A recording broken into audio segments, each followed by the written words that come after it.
باللہ من الشیطان الرجیم بسم اللہ الرحمن الرحیم نحمدہ ونصلی ونسلم علی رسولہ الکریم اما بعد فاعوذ باللہ من الشیطان الرجیم بسم اللہ الرحمن الرحیم قالوا سبحانک لا علم لنا الا ما علمتنا انک انت العلیم الحکیم اللہم رب اشرح لی صدری ویسر لی امری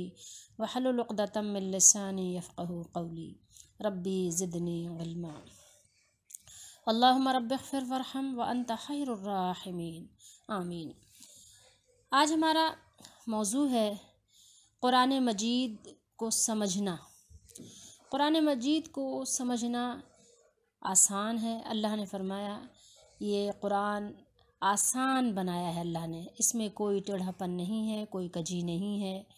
اور یہ بہت ہی آسان کتاب ہے، ہمیں سمجھنا چاہیے۔ تو بات صرف اتنی ہے کہ ہم جب بھی اپنی خواتین بہنوں سے کہتے ہیں اور اپنی خواتین بزرگوں سے کہتے ہیں، اپنی ماؤں سے کہتے ہیں کہ آپ قرآن مجید کو پڑھیں، سب کتابوں کو ایک طرف کر دیں، قرآن مجید کو پڑھیں، کیونکہ دیکھیے سب سے پہلے قرآن مجید ہی کا حق ہے کہ اس کو پڑھا جائے، اس کو سمجھا جائے، اس پر عمل کیا جائے اور اس کی دعوت کو عام کیا جائے، جتنی اپنی بساط ہے، اپنی بساط کے مطابق۔ سب سے پہلی بات ہماری یہی ہے کہ دیکھیے قرآن مجید اللہ کی کتاب ہے، اور ظاہر ہے کہ اللہ مردوں عورتوں سب کا رب ہے، تمام مخلوق کی بھی بات نہیں ہو رہی، رب وہ سب کا ہے، لیکن یعنی یہ قرآن مجید تو انسانوں کے لیے آیا ہے نا، اس کا موضوع تو انسان ہی ہے، تو وہ یہ خالق ہے، خواتین و حضرات سب کا خالق ہے۔ تو اب دیکھیے کہ وہ ظاہر ہے عورتوں کو اس نے پیدا کیا، عورتوں کی تخلیق اس نے کی، مردوں کو اس نے تخلیق کیا، مردوں کی تخلیق بھی اس نے کی، وہ سب کو جانتا ہے، کیا وہ نہ جانے جس نے پیدا کیا؟ تو وہ ہماری سب کی نفسیات کو جانتا ہے، ہماری ضروریات کو جانتا ہے، تو ہماری جبلت کو جانتا ہے، ہماری فطرت کو جانتا ہے، ہماری عادت کو جانتا ہے، تو ہماری وہ ہر چیز سے واقف ہے، تو ہماری ضرورتوں کا اس نے پورا خیال رکھا ہے، کہیں پر کسی کے ساتھ اس نے کوئی ظلم و زیادتی نہیں فرمایا، اور ظلم اس کی جو ہے شان بھی نہیں ہے، کیونکہ ظلم ایک نقص ہے اور وہ اپنے بندوں پر ظلم نہیں کرتا۔ وَيُحَذِّرُكُمُ اللَّهُ نَفْسَهُ وَاللَّهُ رَءُوفٌ بِالْعِبَادِ، وہ ڈراتا ہے لیکن بندوں پہ بہت مہربان ہے۔ اچھا، تو بات ہماری یہ ہو رہی تھی، جب بھی میں خواتین اپنے مسئلے مسائل کی باتیں کرتی ہیں، ان سے کہو کہ قرآن مجید کو پڑھو، ترجمے سے پڑھو، تو وہ کہتی ہیں ہمیں سمجھ نہیں آتی، قرآن ہمیں سمجھ نہیں آتی، ہم سمجھ نہیں پاتے۔ اچھا، ان سے کہو کہ بھائی کچھ لوگوں کو سن لو، کہتے ہیں نہیں ہمیں سمجھ نہیں آتی، ان کو قرآن سمجھ ہی نہیں آتی۔ اچھا، سننے کا بھی ان کے پاس اتنا ٹائم نہیں ہوتا۔ تو بات صرف اتنی ہے کہ دیکھیں سب سے زیادہ آسان سمجھنا اللہ کا کلام ہی سمجھنا سب سے زیادہ آسان ہے۔ مسئلے نکالنے کی بات نہیں کر رہی میں کہ آپ اس سے مسئلے نکالیں، مسئلے نہ نکالیں، اگر مسئلے نکالے بیٹھ جائے گا نا عام آدمی، تو پھر ظاہر ہے پھر وہ اس کے لیے یہ بھی جائز ہو جائے گا کہ آدم علیہ السلام کے اولادوں کو سجدہ کرو، ٹھیک ہے؟ تو مسئلے مت نکالیں، اگر مسئلے نکالو گے تو ظاہر ہے پھر یہ بھی کہہ دو گے کہ نبی کریم صلی اللہ علیہ وسلم نے نمازی کو بلایا تھا اور وہ نہیں آئے، تو آپ نے فرمایا کہ کیا تم نے نہیں پڑھا کہ یعنی جب اللہ اس کے رسول بلائیں تو آ جاؤ، یعنی رسول اللہ کا بلانا اللہ کا بلانا ہے، تو آ جاؤ، نماز کی حالت میں آ جاؤ۔ تو اب اگر مسئلہ نکالے گا تو کہے گا مولوی صاحب جب بلائیں نا، مولانا صاحب، امام صاحب، تو نماز چھوڑ کے آ جاؤ، ہے نا؟ تو خود سے مسئلے نہیں نکالنے، آپ نے سمجھنا ہے، آپ کی ہماری ضروریات کی ساری چیزیں اللہ نے آسان کر دی ہیں۔ توحید کو سمجھنا آسان، رسالت کو سمجھنا آسان، اور اس کے بعد اخلاقیات کو سمجھنا بہت آسان، ٹھیک ہے؟ ساری چیزیں اللہ نے آسان کر کے پیش کی ہیں اپنے بندوں پر،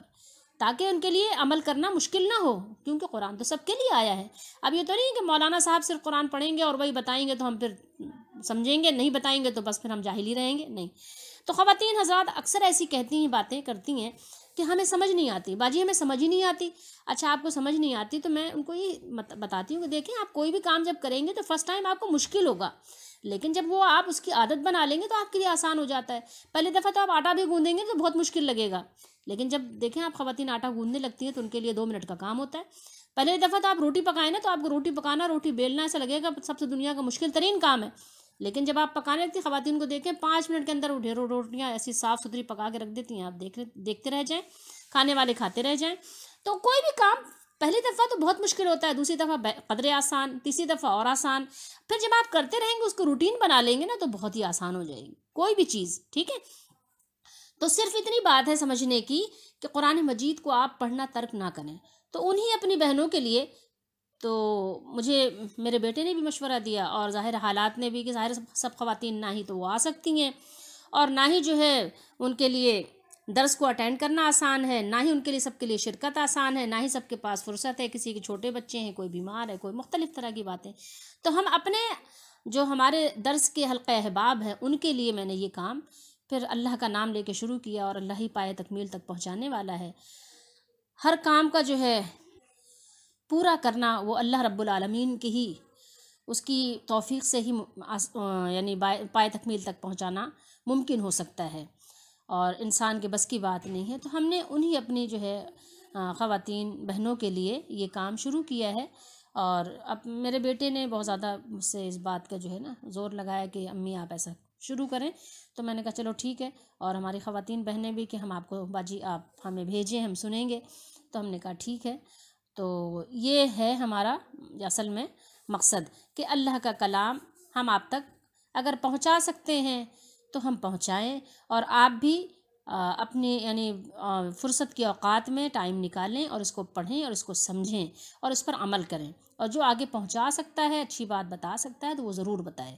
ٹھیک ہے، تو یہی بات ہے. تو ہم آپ کو مختلف تراجم سے بھی بتائیں گے جہاں ضرورت سمجھیں گے، اگر جہاں دیکھیں گے ایک ہی جیسی بات ہے، متن ایک ہی ہے، ترجمے میں کوئی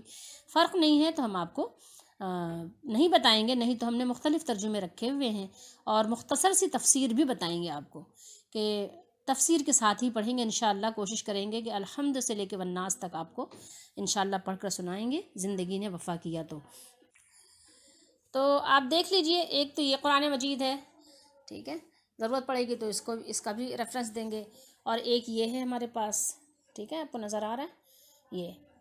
کنز الایمان ہے.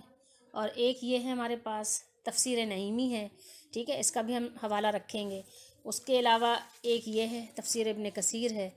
تو بہت ساری، لیکن میں سمجھتی ہوں اتنی کافی ہوں گی. اور ایک یہ ہے آپ کے سامنے تفہیم القرآن، اور ایک یہ ہے حافظ عبدالسلام بن محمد کی، اور ایک یہ ہے آپ کو نظر آ رہی ہے یہ تھانوی صاحب کی، اور ایک یہ ہے ہمارے پاس ضیاء القرآن حضرت پیر محمد کرم شاہ الازہری کی، ٹھیک ہے، ضیاء القرآن کے نام سے. اور ایک یہ ہے آپ کی دیکھیے یہ سعودی عرب کا قرآن مجید ہے، اور ایک یہ ہے آپ کے سامنے، ٹھیک ہے، اور ایک یہ ہے معارف القرآن کے نام سے. یہ دیکھیے ان کا بھی نام لکھا ہوا ہے، نظر آ رہا ہے. اور یہ ہے تفسیر ابن کثیر بھی ہے، ٹھیک ہے، یہ حافظ ابن کثیر کی، ٹھیک ہے، ان کی بھی جو ہے تفسیر ہم نے رکھی ہوئی ہے. غالباً یہ ہم نے آپ کو 11 ترجمے اور تفاسیر دکھائی ہیں، اور اس کے علاوہ بھی دکھانے کو تو 25 بھی دکھا سکتے ہیں، لیکن پھر اتنی ظاہر جگہ نہیں ہوتی کہ اتنی ہم اتنے رکھ کے بیٹھیں. تو یہ جو ہے میرا خیال میں اس میں کبھی کسی کو ہم آپ کو دکھائیں گے ترجمے، تو آپ دیکھیے گا. اور تفسیر بھی ہم آپ کو انشاءاللہ تعالی مختلف تفاسیر بھی ہیں ہمارے پاس الحمدللہ، بہت زیادہ کثیر تعداد میں اللہ کا شکر ہے ہم نے رکھی ہوئی ہیں تفاسیر بھی. لیکن مقصد صرف اتنا ہے کہ ہم یعنی قرآن پاک کو صحیح سمجھیں، اور ہم صرف اتنی ہی بات کریں گے قرآن مجید سمجھانے میں، آپ کو صرف اتنی بات کریں گے کہ جو تفسیر ہمارے نبی صلی اللہ علیہ وسلم نے کی ہے، اور ہم 2 حدیثوں کو صرف رکھیں گے سامنے. مطلب آ گئی اگر کوئی تفسیر میں ہی کوئی اور حدیث آ گئی تو ٹھیک ہے، لیکن نہیں تو ہم آپ کو صرف بخاری اور مسلم سے ہی حوالہ دیں گے. اور اس کے علاوہ یہ ہے کہ ہم تفسیر صرف وہ کریں گے جو ہمارے نبی صلی اللہ علیہ وسلم نے کی ہے، نمبر 1.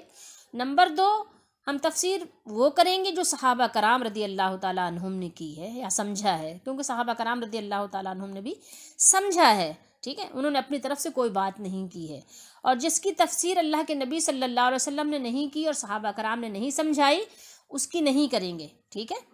کیونکہ جو آسان باتیں ہیں جو آپ صلی اللہ علیہ وسلم نے بتائی ہمارے لیے اتنی کافی ہیں، اور بس اس کے علاوہ ہمیں اور مزید ضرورت نہیں ہے. ہم کسی بھی نہ تو آپ کے مصنف کی بات کریں گے، نہ کسی مفسر کی بات کریں گے، نہ کسی اور کی بات کریں گے، ٹھیک ہے، صرف ہم بات کریں گے نبی کریم صلی اللہ علیہ وسلم کی اور صحابہ کرام رضی اللہ تعالیٰ عنہم کی، ٹھیک ہے. انہی کی روشنی میں قرآن کو سمجھیں گے جن پر قرآن آیا ہے اور جو قرآن کے اولین مخاطب تھے، ٹھیک ہے، صحابہ کرام رضی اللہ تعالیٰ عنہم۔ تو اللہ ہمیں توفیق دے کہ ہم صحیح سمجھنے کی اور آگے صحیح پہنچانے کی بھی ہمیں توفیق عطا فرمائے۔ اچھا، ہم نے ایک تفسیر رکھ لیتے تو اچھا تھا، نہیں رکھی۔ تبیان القرآن بھی ہمارے پاس ہے غلام رسول سعیدی صاحب کی، تو بہرحال وہ ہم نے نہیں رکھی، لیکن کوئی بات نہیں، اور بہت ساری ہیں، تبری بھی ہے، وہ ہے کیا مظہری بھی ہے، وغیرہ وغیرہ بہت ساری ہیں، لیکن یہ ہے کہ نہیں مناسب سمجھا، تو یہ جو ہے اتنی کافی ہیں۔ تو ہم آپ کو انشاءاللہ اسی کی روشنی میں کچھ آپ کو بتانا چاہیں گے کہ ہماری زندگی کیسی ہونی چاہیے اور کس طرح سے ہم اپنے آپ کو شرک سے اور کفر سے پاک کر کے خالص ایمان والے بننے کی کوشش کر سکتے ہیں۔ صرف ہمارا کام کوشش کرنا ہی ہے اور ہماری کوشش ہی دیکھی جائے گی، ٹھیک ہے۔ باقی ہمیں جو ہے منزل مقصود پر پہنچانا وہ ہمارے مالک کا ہی کام ہے۔ منزل مقصود پر پہنچنے کا سارا کام اللہ کے سپرد کرتے ہیں، اور ظاہر ہے جو چیز اس کے سپرد کر دی جاتی ہے تو وہ بہترین طریقے سے اس کو پائے تکمیل تک پہنچاتا ہے، کیونکہ یہ اسی کا اختیار ہے، بندے عاجز اور محتاج ہیں۔ اللہ ہمیں توفیق دے، آمین۔